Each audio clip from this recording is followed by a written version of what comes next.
Hola, mi nombre es Yesenia Arenas y a continuación estaré hablando sobre la fase de desarrollo front-end. En este caso, lo primero que se debe hacer es buscar lo que se va a utilizar. Como ya hemos visto, se utilizan algunas bibliotecas como Tailwind CSS y Material UI. Sin embargo, también hay que tomar en cuenta que esto se debe configurar correctamente. Como en el caso de Tailwind CSS, se debe tener un archivo, se debe seguir la documentación para que él pueda reconocer la extensión de ciertos elementos como el uso de JSX o TSX dentro de los archivos. Otra cosa que podemos tomar en cuenta es que si nuestro proyecto, la parte del front, que en este caso lo tenemos como cliente, cómo se va a crear el proyecto, si se va a utilizar Byte o se va a utilizar el Create New App. Entonces, todo eso influye al momento de hacer el deploy. Bueno, vamos a tener una carpeta principal que es la carpeta cliente y de ella vamos a desprender las rutas. En este caso vamos a tener los nodos los módulos de Node, los cuales nos van a poder permitir trabajar en el lenguaje. Vamos a tener la carpeta public, donde simplemente vamos a tener algunas cosas que se utilizan como imágenes y un archivo index.html. Tenemos una carpeta de source o src, en la cual va a estar la ruta de nuestro proyecto. En este sentido, aquí tenemos varias carpetas como son assets, components, page y styles. Assets van a ser imágenes para poder aplicar a la web.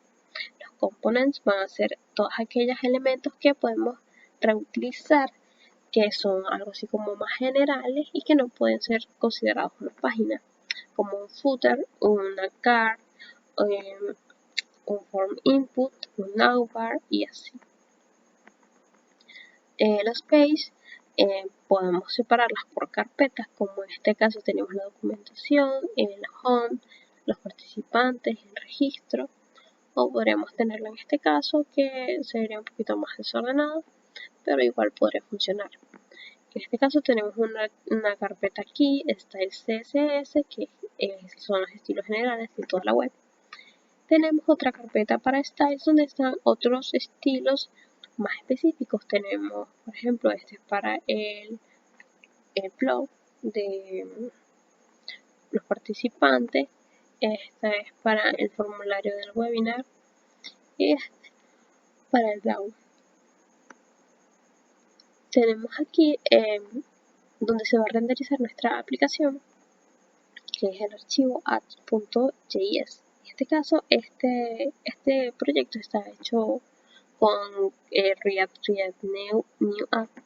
Si hubiese sido creado con Byte, podemos tener otros archivos que nos crea por defecto la configuración, como una app, un componente app.js, y aparte nos crea varios componentes con el uso de React Strict Mode, y en este caso podemos ver algunos tests, la carpeta test donde se pueden aplicar los tests para comprobar la web. Tenemos fuera de la carpeta source, tenemos el git ignore, donde vamos a incluir todos los elementos que se van a ignorar al subirlos a git, como los módulos de Node. Tenemos también los paquetes de configuración y todos esos elementos que nos servirán para trabajar en nuestra web.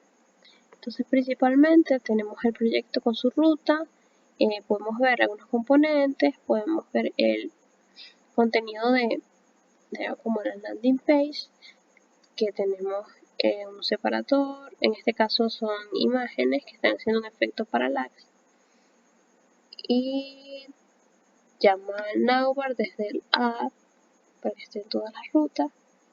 Tenemos el content, chatbot en este caso, tenemos que todos siguen más o menos la misma estructura. Tenemos, primero se traen importaciones para poder utilizar elementos, como en este caso el read y el useState.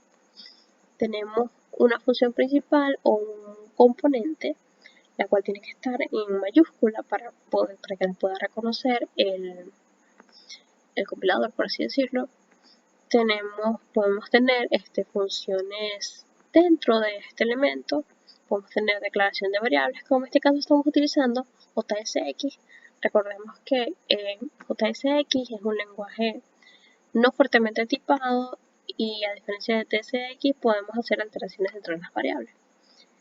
Ya si utilizamos TypeScript sería un poquito más rígido la manera en cómo se debería programar. Entonces podemos tener funciones, como ya dije. Podemos tener también dentro de lo que es el componente, tendríamos un elemento return que nos va a devolver el código entre HTML, CSS y JavaScript. En este caso podemos utilizar también, como digo, componentes TSX, que serían TypeScript, o podemos utilizar JSX, así como también podríamos utilizar elementos de JavaScript, de CSS por separado, y no habría inconveniente. Se puede incluir también en la misma hoja, pero lo conveniente sería utilizar un solo estilo para hacer, o ya sea por separado o ya sea inmerso en el mismo componente, o por medio de uso de librerías que normalmente permiten hacer más fácil esta funcionalidad, como el caso de Tailwind CSS, que nos permite hacer este tipo de cosas dentro de los componentes.